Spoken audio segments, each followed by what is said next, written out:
भाग्यशाली गुरुमुख सज्जन मंडली अपने सन्मुख विराजमान अपने परम इष्ट देव श्री श्री 108 श्री हजूर सदगुरुदेव जी महाराज जी के पावन अलौकिक श्री दर्शनों को अपने हृदय मंदिर में स्थापित करते हुए अपनी मुख वाणी को पवित्र बनाने के लिए एक बार फिर बड़े प्रेम के साथ मिलकर बोलो जयकारा। श्री गुरु महाराज की जय। गुरुमुख प्रेमी जन श्री आनंदपुर धाम की पुण्य धरा पर इस वर्ष गुरु पूर्णिमा का ये पावन पर्व मनाने के लिए दूर दूर से एकत्र हुए हैं और बड़ी ही श्रद्धा भावना से गुरु पूजन आराधन करते हुए ध्यान सुमिरन करते हुए इस पावन उत्सव का सच्चा लाभ उठा रहे हैं। ये हम पर हमारे सदगुरुदेव जी महाराज जी की जो हमें ये देव दुर्लभ दर्शनों से निहाल कर रहे हैं, उनकी हम सब के ऊपर बहुत बड़ी बड़ी कृपा और रहमत हो रही है।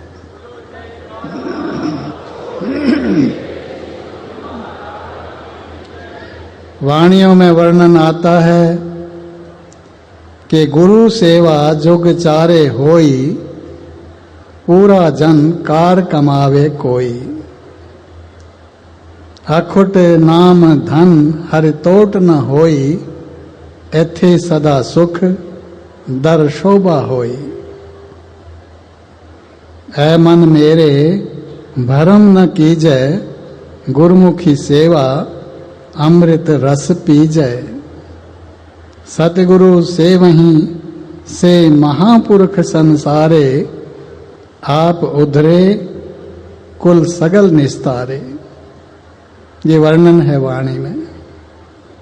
कथन कर रहे हैं कि ये जो गुरु पूजा का पावन पर्व हम सब आज श्री चरण कमलों की छत्र छाया में बैठकर मना रहे हैं, ये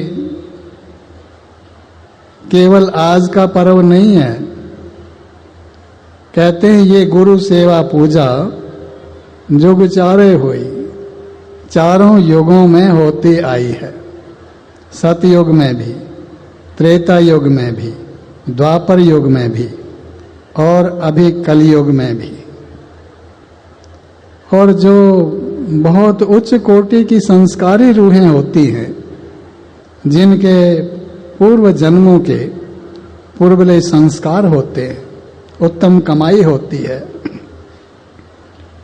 वो उसके लिए कहते हैं कि ये संयोग, ये गुरु पूजा का पावन पर्व मनाने का, उनकी सेवा और भक्ति कमाने का उन्हीं को मिला करता है।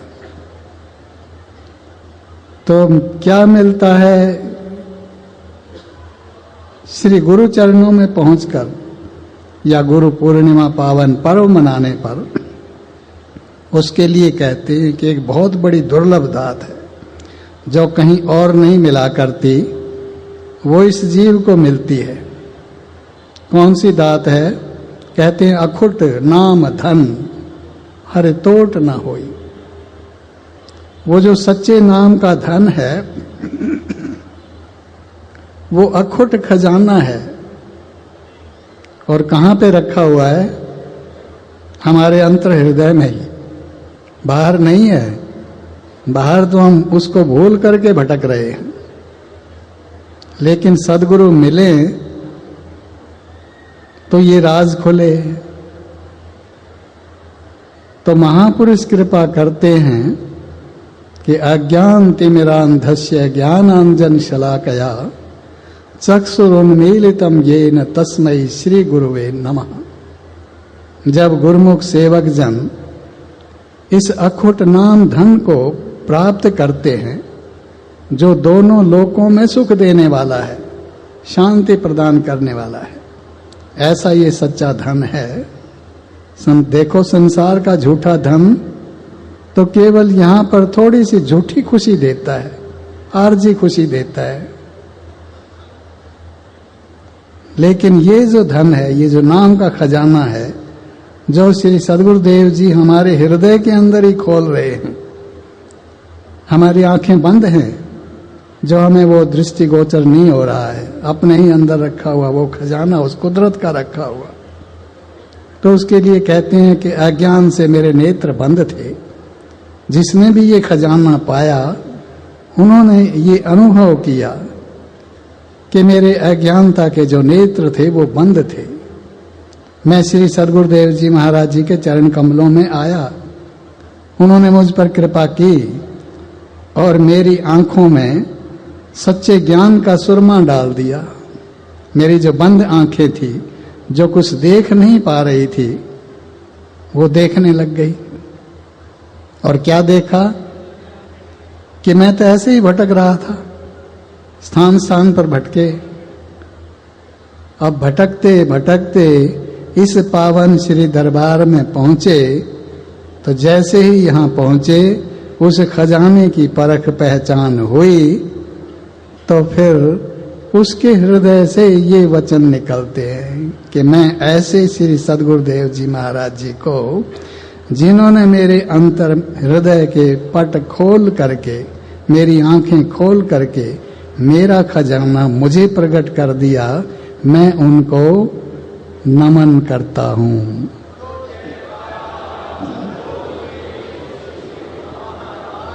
ये बख्शिश हो रही है। और इसके लिए क्या कह रहे हैं कि गुरु सेवा जुग चारे होई, वही वाणी कहती है ये कि सदगुरु की सेवा चारों युगों में होती आई है।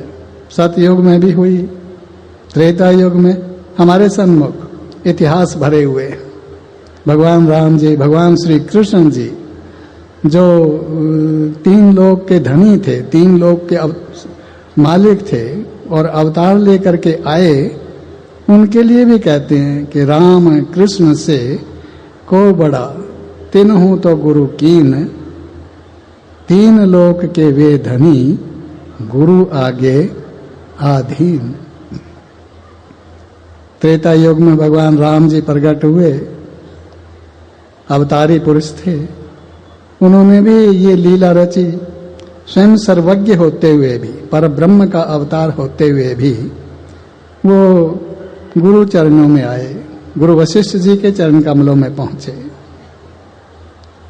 इतिहास पढ़ते सुनते हैं गुरुमुख जन, उनकी जो अपने गुरुदेव से ज्ञान चर्चा हुई, संवाद हुआ, वो योग वशिष्ठ ग्रंथ में दर्ज है, बहुत ही विशाल ग्रंथ है। कहते हैं कि भगवान श्री राम जी जब गुरुकुल से विद्या अध्ययन करके अयोध्या लौट आए, राजमहलों में आ गए, तो एक दिन उनके मन में ये विचार उत्पन्न हुआ कि मैं संसार के उन तीर्थों का भ्रमण करूं जहां पर कि ऋषि मुनि जन, संत जन विराजित हैं। उन्होंने विनती की राजा दशरथ से, उन्होंने गुरु वशिष्ठ जी से आज्ञा ले करके राम जी को आज्ञा प्रदान कर दी। तो वो आज्ञा ले करके फिर तीर्थों पर विचरण करने के लिए निकलते हैं। सारे साधन उनके पास हैं और सभी तीर्थों पर अनेक ऋषियों मुनियों के कथा वार्ताएं सुनते हैं। पृथ्वी के सभी तीर्थों का भ्रमण करके अब वो राजभवन में आ गए। तो वो जो तीर्थों पर श्रवण किया हुआ था, जो ज्ञान श्रवण किया हुआ था, ये संसार कैसा है भाई, ये तो मिथ्या है और सत्य क्या है? सत्य तो वो आत्मा है, वो परम आत्मा है। तो उनके हृदय में उन्होंने ये लीला रची, वो उसको अज्ञ लीला कहते हैं। सर्वज्ञ होते हुए भी वो अज्ञ बन गए, और राजमहलों में रहते हुए भी उन्होंने खान पान राजसी ठाठ छोड़ दिया, विरक्त हो गए। तो माता पिता को बड़ी चिंता हुई। उन्होंने गुरु वशिष्ठ जी को बुलाया और उनको कहा कि आप राम जी को ज्ञान प्रदान करो। जब वो गुरु वशिष्ठ जी ने सोचा, उन्होंने कहा कि राम जी एक बहुत बड़े अवतारी पुरुष हैं, महान आत्मा हैं, उनकी लीला में रहस्य होता है, और वो लीला इसलिए रची थी कि उन्होंने बहुत बड़ा वो ज्ञान चर्चा का ग्रंथ प्रकट करना था। अब वो उनके साथ चर्चा आरंभ होती है, ज्ञान चर्चा, वो संवाद, उसी संवाद को ही योग वशिष्ठ का ग्रंथ कहते हैं।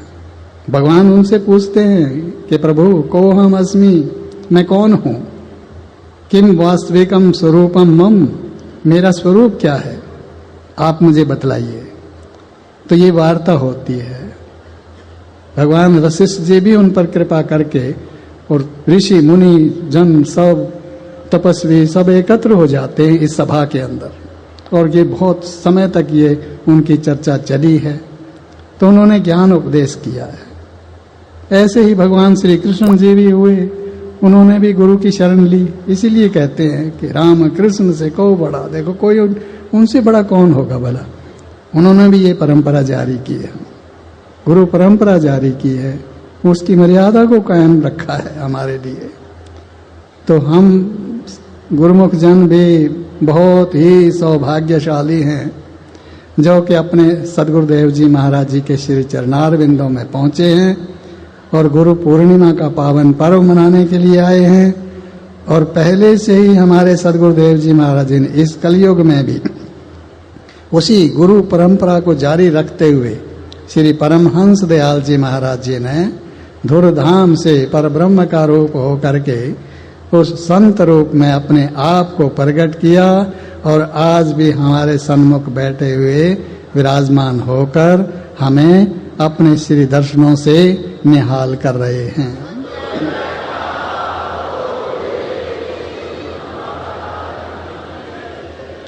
और अब हमारा कर्तव्य क्या है? गुरु पूर्णिमा पावन पर्व मनाने का उद्देश्य क्या है?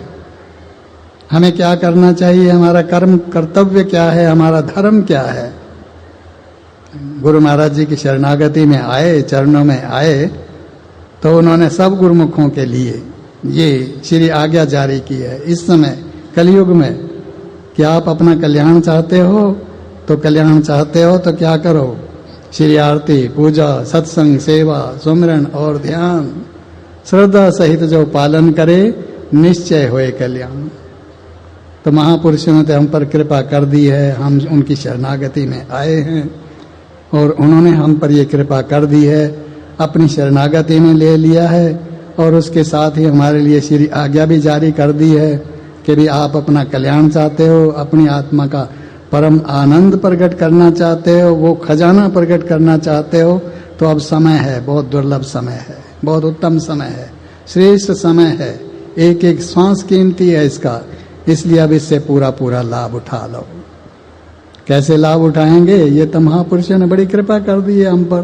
भाई नियमों का पालन भी करते रहे, संसार के कार्य व्यवहार भी करें, बेशक वो करते करते भी ये नित्य नियम हम श्रद्धा पूर्वक पालन करते रहें, तो फिर हमारे सदगुरुदेव जी महाराज जी की प्रसन्नता हम पर उतरेगी। उनकी प्रसन्नता से हमें सच्चा वो अंतर हृदय में हमारा उजाला हो जाएगा, ज्ञान प्रकट हो जाएगा, सच्चा धन प्रकट हो जाएगा। जो नाम हमको दिया है उसका 2 घंटे भजन अभ्यास करें, 5 नियमों का पालन करते रहें, तो हमारा ये गुरु पूर्णिमा का पावन पर्व भी सफल है और हमारा आना भी सफल है, जगत में आना भी सफल है, और महापुरुषों की हम पर इसी प्रकार ही अनुकंपा बनी रहेगी। बोलो जयकारा, बोल मेरे श्री गुरु महाराज की जय। आज के शुभ सत्संग की आप सभी गुरुमुखों को लाखों लाख बधाई हो।